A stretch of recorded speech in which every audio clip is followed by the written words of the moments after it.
எங்கள் அண்ணன் கமலஹாசன் என்கிட்ட பேசுனது இருக்கு தனிப்பட்ட முறையில். நான் குளிக்காமல் ரெக்கார்டிங் தேட்டர் போவேன் தம்பி, சாமி கும்பிட மாட்டேன். பாருங்க, இது எங்கள் அண்ணன் கமலஹாசன். ஆனால் இதில் எதையுமே செய்ய மாட்டார் ஐயா இளையராஜா. சாமி கும்பிடுவார். அவர் பறையன், நான் ஐயன்.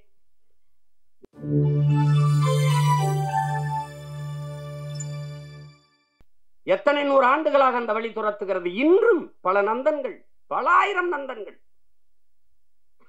நந்தன் வெளியிலே 63 நாயன்மார்களில் ஒருவன் சிவன் கோயிலுக்கு வெளியிலே சிவனை வழிபட தவிக்கிறான். எல்லோரும் உள்ளே. நந்தி அங்கே நிற்கிறது, சிவனை வழிபட மறைக்கிறது. நந்தனுக்கு சிவன் தெரியாமல் நந்தி மறைக்கிறது.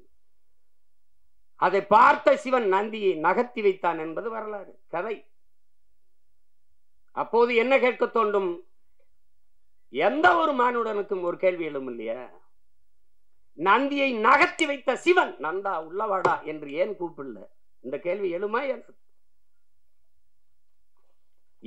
இயலாதா? அப்ப இறைவனுக்கும் தீண்டாமை இருந்ததா?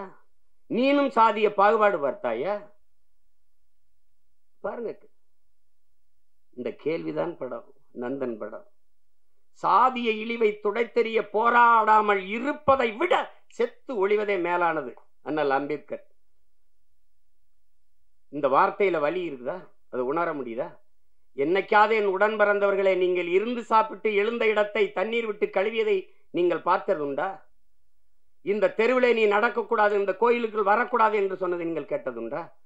தோல் மேலே கையை போட்டு நீங்கள் என்ன சாதி என்று தெரிந்து கொள்வதற்கு நீங்கள் என்ன ஆளுகை என்று கேட்டதை நீங்க என்னைக்காவது அந்த வழியை உணர்ந்து இருக்கிறீர்களா? உங்களை அழைத்து கொண்டு போய் உங்கள் அப்பா பேர் என்ன, உங்க ஊர் என்ன, உங்க அப்பா என்ன வேலை பார்க்கிறார், எந்த தெருவில் வாழ்கிறீர்கள், எதற்கு, நீ என்ன சாதி என்று கண்டறிவதற்கு. சத்துணவு ஆயா தாழ்த்தப்பட்ட மகள், அவள் சமைத்து போட்டதை சாப்பிட மாட்டோம் என்று எத்தனை பிள்ளைகள் சாப்பிடாமல் போனது இல்லையா? அரசு சாப்பிட வைக்கிறதுக்கு என்ன முயற்சி? அவளை பணியிட மாற்றியதுதான் இன்றும் இங்கே நிகழ்கிறது. உடன் பிறந்தவர்களே, பிறப்பில் இல்லை தாழ்ந்தவன் உயர்ந்தவன். அவன் பெற்றிருக்கிற கல்வி அறிவு, அவனுடைய தனி மனித ஒழுக்கம், செயல்பாடுகள், இதை வைத்துத்தான் ஒருவன் உயர்ந்தவன் தாழ்ந்தவன் என்று. இதுதான் அம்பேத்கர் சொல்றார். நான் குடிக்க மாட்டேன், மதம் இருந்த மாட்டேன், மனைவி தவிர வேற ஒரு பெண்ணை நினைக்க மாட்டேன், ஊழல் வர மாட்டேன், லஞ்சம் வர மாட்டேன். இந்த சமூகம் ஒழுக்கத்திற்கு என்னென்ன வரையறை வைத்திருக்கிறதோ அதையெல்லாம் கடைபிடித்து வாழ்கிற நான் இளிமகன், தாழ்ந்த சாதி. இந்த சமூகம் எதையெல்லாம் தவறு என்று போய்த்திருக்கிறதோ, ஒழுக்கக்கேடு என்று போய்த்திருக்கிறதோ அதையெல்லாம் செய்கிற ஒருவன் உயர்ந்த சாதி என்று பிறந்ததுனாலேயே அவன் உயர்ந்தவன் என்று சொல்கிறாய். இது எப்படி ஏற்கிறதுங்கிறது நீங்களே சொல்லுங்க. இது எப்படியா இருக்கிறது? எப்படியா இருக்கிறது? எங்க அண்ணன் கமலஹாசன் என்கிட்ட பேசுனது இருக்கு தனிப்பட்ட முறையில். நான் குளிக்காம ரெக்கார்டிங் தேட்டர் போவேன் தம்பி. நான் கறி சாப்பிடுவேன், நான் அசைவ உணவு சாப்பிடுவேன், சாமி கும்பிட மாட்டேன். பாருங்க, இது எங்க அண்ணன் கமலஹாசன் எதுக்கு சொல்ல வர்றாரு. ஆனா இதுல எதையுமே செய்ய மாட்டார் ஐயா இளையராஜா. சாமி கும்பிடுவாரு, கவிச்சு சாப்பிட மாட்டாரு, குளிச்சுட்டு தான் வருவாரு, எல்லாம் பண்ணுவாரு.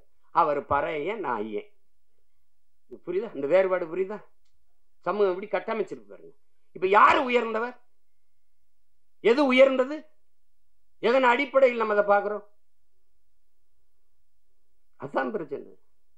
ஒரு மனித இந்த செய்தியை எடுத்துக்கொண்டு போய், நீங்க எப்பவுமே நல்ல ஒன்றை பாராட்டி இருக்கிறீர்கள், இது ஒரு சிறந்த படைப்பு, கொண்டு போய் சேர்த்து இந்த படத்தை வெற்றி பெற செய்யுங்கள்.